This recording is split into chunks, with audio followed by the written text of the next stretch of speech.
비록 내가 가진 돈이 적더라도 대출 등을 이용하여 다른 이에게 자본을 빌려서 내가 가진 돈으로 얻을 수 없던 큰 수익을 내는 것이 레버리지 투자의 정석인데요. 이번 시간엔 내 돈 100만원으로 1억 이상의 수익을 얻을 수 있는 레버리지 투자의 끝판왕을 알려드리겠습니다. 혹시 레버리지에 대해 좀 더 자세히 쉽게 알고 싶은 분들은 오른쪽 상단에 영상 링크 걸어드릴 테니 참고하세요.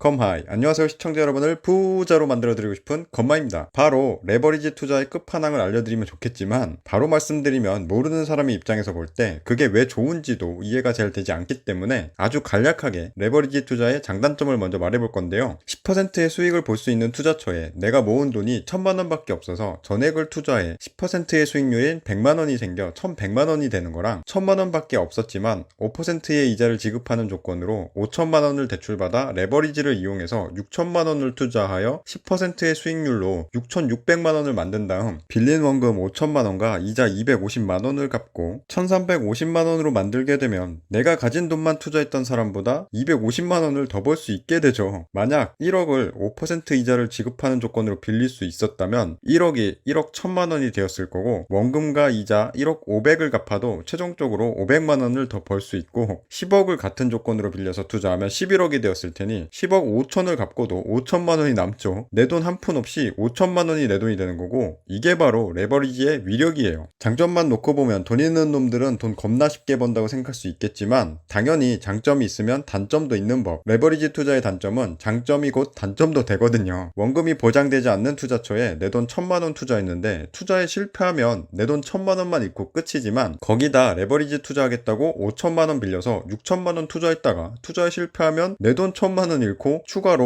5천만원이 빚으로 남는 데다 5천만원에 대한 이자까지 계속 갚아야 되는 거예요. 겁나 아끼면서 1000만원도 어렵게 모았는데 그때보다 이자 250만원까지 추가로 갚으면서 언제 6천만원 모아. 이렇게 극단적으로 원금까지 까먹을 수 있는 위험성 높은 투자처에 레버리지까지 써서 투자하면 순식간에 망하는 거니까 레버리지 투자 장점만 보고 이런 투자처에 이용하면 안 됩니다. 초간략하게 알아봤지만 더 쉽게 말해 레버리지 투자는 원금은 까먹지 않을 만한 투자처에 이자는 최대한 낮추면서 가능한 많은 금액을 투자해서 한꺼번에 많은 돈이 굴러가게 만들면 되는 굉장히 심플한 원리를 가지고 있으며 그에 딱 걸맞는 레버리지 투자의 끝판왕이 바로 지금 소개시켜드릴 갭투자예요. 갭투자? 그거 부동산 투기 아닌가요? 라고 오해하시는 분들이 많이 있는데 절대 아니고요. 일부 몰상식한 사람들 때문에 역기능이 유명해서 그런 거지 굉장히 안전하면서 우리같이 평범한 사람들이 레버리지를 통해 자산을 불릴 수 있는 엄청난 투자 방법이에요. 바로 한 지역의 예를 들어보도록 할게요. 여기 이 지역의 아파트는 매매가가 1억 7,300만원이고 전세가가 1억 7,167만원인데요. 매매가와 전세가의 차이가 없는 것을 보아하니 뭔가 이유가 있어 보이죠? 여기는 왜 이렇게 전세가와 매매가의 차이가 없을까요? 아무래도 아파트 가격이 잘 오르지 않던 지역이었고 앞으로도 잘 오르지 않을 거라 판단하는 사람들이 대부분 전세로 살고자 해서 이렇게 되는 거예요. 이 아파트가 앞으로 오를지 내릴지는 아무도 모릅니다. 누군가는 오를 때가 됐다고 생각한 사람도 있을 것이고 누군가는 여지껏 안 오른 데는 다 이유가 있다. 앞으로도 안 오를 거다 생각할 테니까요. 사람들은 이렇게 각자가 판단한 기준을 토대로 선택을 할 겁니다. 이 아파트를 사던가 전세로 살던가. 여기 사시는 대부분의 분들은 전세를 택한 것 같아요. 그런데 부동산 공부를 열심히 했던 검돌이가 보기에는 앞으로 집값이 오를 것만 같거든요. 그래서 이 아파트를 사고 싶지만 검돌이는 아직 1억 7천만 원이라는 돈이 없는 사회 초년생이었습니다. 돈이 없으니 돈을 모을 때까지는 어쩔 수 없이 그 집을 못 살 것 같지만 전혀 아니에요. 검돌이는 자신의 돈 조금과 전세로 살고자 하는 사람들의 전세 보증금을 더해서 그 집을 살 수 있습니다. 이게 바로 레버리지 투자인 거죠. 검돌이는 그동안 모아놨던 1000만원을 들고 1억 7천에 전세를 주고 있는 집주인 김나하 씨를 찾아가서 자신이 1억 8천에 이 아파트를 살 테니 집을 팔라고 합니다. 이 아파트의 시세가 1억 7,300만원 정도의 거래가 되고 있는데 검돌이가 무려 700만원을 더 준다고 하니 솔깃한 제안이죠. 김나하 씨는 여지껏 오르지도 않고 재산세만 내고 있던 이 아파트를 1억 8천만원 받고 검돌이에게 팔기로 합니다. 원래대로라면 검돌이는 김나하 씨에게 1억 8천만원을 줘야 하는 거고 김나하 씨는 전세입자에게 받은 전세보증금 1억 7천만원을 돌려줘야 하며 전세입자는 계속 전세를 살기 위해 전주인에게 1억 7천만원을 받아서 다시 집주인이 될 검돌이에게 줘야 되지만 어차피 돌고 돌아 자신에게 올 돈인 1억 7천만원은 나중에 검돌이가 전세입자 계약이 끝나면 돌려주기로 하고 김나하 씨는 이미 전세입자에게 1억 7천만원을 보증금으로 받아놨었으니 차익인 1000만원을 받고 아파트를 넘겨주기로 갭투자이기도 합니다. 이게 갭투자의 기본 방식이에요. 이렇게 집값이 더 오르지 않을 거라 판단한 김라하 씨는 1,000만원의 수익금을 얻게 되었고요. 집값이 내려갈 거라 판단한 전세입자는 나중에 보증금을 그대로 돌려받으니 전세 계약기간 공짜로 거주할 수 있게 되었으며, 집값이 오를 거라 판단한 검돌이는 1,000만원 주고 앞으로 올라갈 것 같은 1억 8천만원짜리 아파트를 샀으니 모두가 본인에게 이득이 될 거라 판단한 거래를 하게 되는 거고요. 여기서 손해를 본 사람은 아무도 없는 거예요. 이래도 갭투자가 부동산 투기인가요? 아니죠. 그럼 누가 가장 이득일까요? 누가 가장 이득 볼지는 시간이 지나고 결과가 나와 봐야 비로소 알 수 있는데요. 시간이 지나 검돌이가 1억 8천만원에 구매한 이 아파트는 검돌이의 예상대로 집값이 많이 올랐고요. 1년이 지난 지금 3억 3천만원에 거래가 되고 있습니다. 와! 검돌이가 실제로 투자했던 돈은 1,000만원 뿐이었지만 1억 7천만원의 전세금을 레버리지 삼아 1억 8천만원짜리 아파트 가격이 굴러가기 시작했고요. 그 가격이 3억 3천만원이 되어 검돌이는 1,000만원으로 1억 6천만원의 시세 차익을 얻을 수 있게 되었습니다. 무려 1600% 수익률이죠. 어렵겠지만 만약 갭이 최대로 붙어 있었을 때 100만원만 주고 샀다면 수익률 16,000% 밑딘. 여러분은 다른 데서 이런 투자 보신 거 있으세요? 보통의 레버리지 투자는 원금을 잃을 가능성도 있고 이자 비용도 발생하기 때문에 내 돈 1,000만원에 1억 7천만원이나 대출받아 투자를 할 수 없는 게 일반적이지만, 레버리지 끝판왕인 갭 투자는 전세라는 갭을 끼고 미리 집을 사놓는 거라 1억 7천만원인 전세 보증금은 이자를 전혀 내지 않아도 되는 돈이어서 얼마든지 오랫동안 레버리지로 사용이 가능하고요. 전세입자가 바뀌게 된다 하더라도 다음 전세입자와 계약하게 되면 전세 보증금만큼 레버리지 금액을 계속해서 사용할 수 있게 되는 거예요. 거기다 전세금이 올라가면 올라간 만큼의 투자 금액이 추가로 생기는 건 덤이죠. 이렇게 장점만 말하면 너무 좋아 보이고, 실제로 갭 투자 한 번 해서 이득 보면요, 자신감이 넘쳐나가지고 차익이 생길 때마다 무리하게 갭 투자를 하게 되는데요. 갭 투자도 당연히 주의가 필요하고요. 잘못하면 훅 갑니다. 인생 실전이에요, 여러분. 한 번 나락가면 두 번 다시 복구하지 못할 수도 있으니까 꼭 주의하셔야 돼요. 만약 검돌이가 오를 거라 판단했던 그 아파트가 사람들이 계속 외면해서 오히려 가격이 2천만원 하락하면요, 전세금도 그 정도 빠지기 마련인데요. 전세가가 빠지면 검돌이는 2천만원을 더 만들어서 전세입자에게 돌려줘야 되는 경우가 생기게 되는 거라서, 혹시라도 집값이 떨어지거나 전세가가 떨어질 경우를 대비해서 언제든지 그 돈을 마련할 수 있는 능력을 갖추고 있어야 망하지 않을 수 있습니다. 지금은 임대차 3법이 있어서 임차인, 즉 집을 빌린 전세입자는 2년 뒤에 나가겠다 할 수도 있고요, 계속 사겠다고 할 수도 있어요. 최악의 경우 2년만 살고 나가겠다고 할 수 있기 때문에 2년 동안 자신이 모을 수 있는 돈이 2천만원이다. 그럼 2천만원까지는 전세가가 떨어지더라도 내가 막을 수 있는 범위가 되는 거니까 자신이 감당할 수 있는 수준에서 움직일 만한 갭 투자지를 찾아가지고 들어가면 되는 거예요. 이런 단점만 잘 주의하면 우리는 레버리지 끝판왕 갭 투자를 통해서 16,000%의 엄청난 투자 수익을 낼 수도 있고요, 덤으로 내 집도 가질 수 있게 됩니다. 나 혼자 돈 벌어서 언제 쫓아갈 거예요. 꼭 갭 투자가 아니더라도 항상 돈을 벌 수 있게 자본 투자를 해놔야 부자가 될 수 있어요. 아직도 나는 돈이 없어서 집을 못 산다고 생각하시나요? 아직도 집값이 너무 올라서 집을 못 산다고 생각하세요? 잘 살펴보면 아직도 1,000만원 미만 갭으로 집을 살 수 있는 곳은 많거든요. 내가 돈이 없어서 집을 못 사는 게 아니고요, 내가 부동산을 모르기 때문에 집을 못 사는 겁니다. 그러니까 꾸준히 부동산 공부해서 부자 되라 검. 끝.